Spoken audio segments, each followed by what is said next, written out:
حضرت سیدنا سلمان فارسی رضی اللہ تعالی عنہ فرماتے ہیں کہ رمضان المبارک سے قبل حضور نے یہ خطبہ ارشاد کیا، یا ایھا الناس، اے لوگو، قد اظلکم شہر عظیم، اللہ نے تمہارے اوپر ایک بہت پاکیزہ پر نور عالی مرتبت مہینہ سایہ فگن کر دیا ہے۔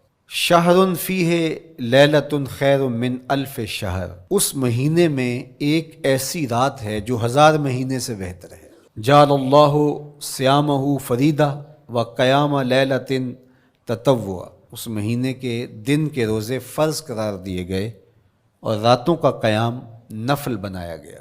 ومن تقرب فیہ بخصلۃ من الخیر کان کمن ادی فریدۃ فیما سواہ، ایک نفل کا ثواب ایک فرض کے برابر اس مہینے میں کر دیا جاتا ہے۔ ومن ادی فریدۃ کان کمن ادی 70 فریدۃ فیما سواہ، اور اگر کوئی ایک فرض ادا کرتا ہے تو اس کو 70 فرائض کا ثواب ملتا ہے۔ وہو شہر الصبر، یہ مہینہ صبر سکھاتا ہے، ہونے کے باوجود بھی انسان تناول نہیں کرتا۔ ٹھنڈا میٹھا مشروب میسر ہے اور زبان کانٹا بن گئی، حلق خشک ہو گیا، لیکن اس کے باوجود بھی ایک گھونٹ حلق سے نیچے اتارنے کا روادار نہیں ہوتا، تو یہ صبر کی عادت ڈالتا ہے۔ اور سنو، صبر کا ثواب جنت ہے۔ وشہر المواسات، اور یہ ہمدردی کا مہینہ ہے، باہمی پیار کا مہینہ ہے، الفتیں بانٹنے کا مہینہ ہے، نرم دلی کا مہینہ ہے، ایک دوسرے کے احساس کا مہینہ ہے۔ جب کوئی شخص بھوک اور پیاس کاٹتا ہے تو اس کو پھر محسوس ہوتا ہے، بالخصوص امراء، کہ بھوک کیا بلا ہوتی ہے، اور جو نان شبینہ کو ترستے ہیں اور جنہیں کھانا میسر نہیں آتا ان کی زندگیاں کتنی تلخ ہوتی ہیں۔ تو بھوک اور پیاس احساس پیدا کرتی ہے۔